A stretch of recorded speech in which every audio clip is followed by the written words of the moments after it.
It's been 71 weeks, and all we've talked about is this guy. The prestige of joining the Scuderia, capping off an insurmountable legacy, the possibility of world title number 8, or 9, or 10, depending on how butthurt you still are.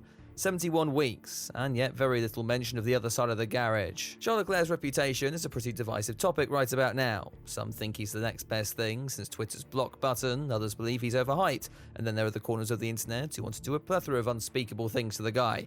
Yet my therapist isn't ready for the things I've seen while researching for this video. Sticking strictly to his antics on the track, and we're of course talking about the guy who cruised into the Ferrari team 6 years ago, humbled Sebastian Vettel to the point where his hairline did this, then holding up his own against the initially underrated Carlos Sainz. But despite latest teammate Hamilton being well into the twilight years of his Formula 1 career, this was expected to be his toughest battle yet. 11 rounds into 2025 then, what are we left with? Well, 8-3 in qualifying and 9-1 in Grand Prix, all falling the way of Leclerc, leading to the Monegasque just about clinging onto the top 5 in the championship standings, #blessed, one spot behind in 6th. Despite the generational levels of head loss currently experienced by Team LH Online, this wasn't totally unexpected. Hamilton was joining a new team, having spent the last 12 seasons with the Fourth Reich, and having essentially grown up under that banner for even longer.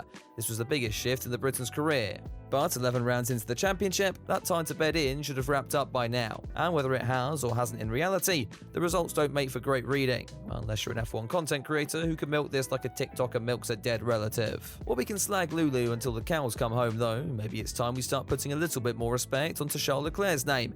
The Monegasque has silently been putting in the results in 2025, 4 podiums so far, including a best finish of 2nd at Monaco, a circuit where arguably he had the pace in the car to win, only it was Monaco when quantum tunneling technology is still a few decades away. Now that's not to say it's been perfect, hell part of me is glad I waited till after the Canadian Grand Prix to record this bit, but overall it's been a solid year considering what the Ferrari driver has underneath him.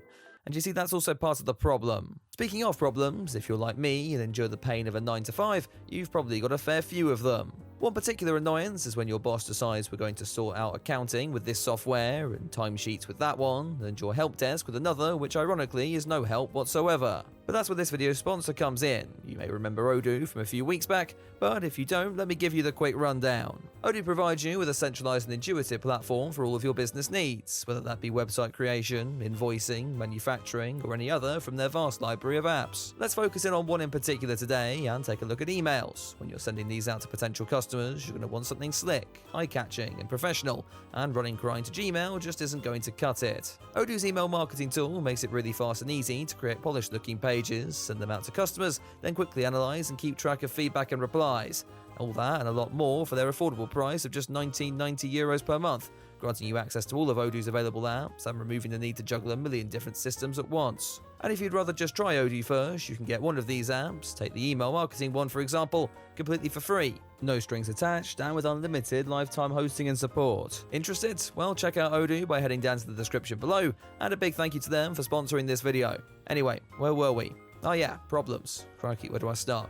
Sorry, we were talking about Charles Leclerc, weren't we? You see, this guy's been touted as the next Ferrari world champion since basically before he stepped up to F1 to begin with. Granted, we're going through a bit of a delusional phase with Lewis at the moment, but if we all actually get a grip for a second, we'll realise that the Scuderia's best chance is likely still with the Monegasque. The 2022 regulation changes look to be the ideal time to make this a reality. Having struggled through the pandemic, after tweaking the design of their totally not illegal in any way engine, Ferrari bounced back with dominant performances in the early portion of the season. In an alternate reality, had everything gone right that year, plus maybe a little bit of additional misfortune for others, Leclerc could very well have taken that title. But that's not what happened, and while Red Bull and Max Verstappen turned utterly dominant in the second half of the year, you've got to appoint some blame to the additional chromosomes floating around Ferrari at that time.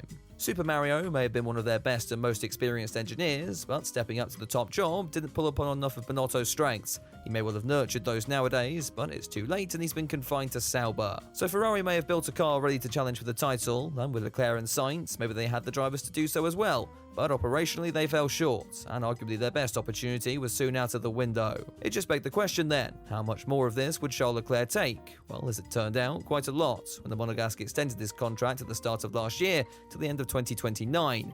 Things are rarely that simple though, and no doubt performance clauses were put in place on both sides in case the prancing horses decide to guzzle fentanyl again. New team principal Frederick Vasseur was meant to be the hinge point to change all that, and initially things were looking like they were coming together. It was his influence that was a leading factor in Hamilton joining the team, and they went on to narrowly miss out on the Constructors' Trophy in 2024. Things were set up for a titanic battle between them and McLaren for this season then, but we've not really had that, have we? 2025 has been dire in comparison, and while there's maybe an argument that the team are funneling resources into 2026, that doesn't excuse the fact that their car seemingly comes into a weekend spinning a roulette wheel titled "How Would I Like to F*** Up Today?" Both drivers identified a problem following the Japanese Grand Prix. Said problem was supposedly fixed by their Bahrain upgrade package, only for that to break countless other areas of car development. And by Spain, they were being passed by Saubers, and Lewis Hamilton had all but given up hope. It gets to the stage where you start to wonder if Leclerc halving his chassis in Montreal was actually just a deliberate attempt to get Ferrari to go back to the drawing board and start from scratch.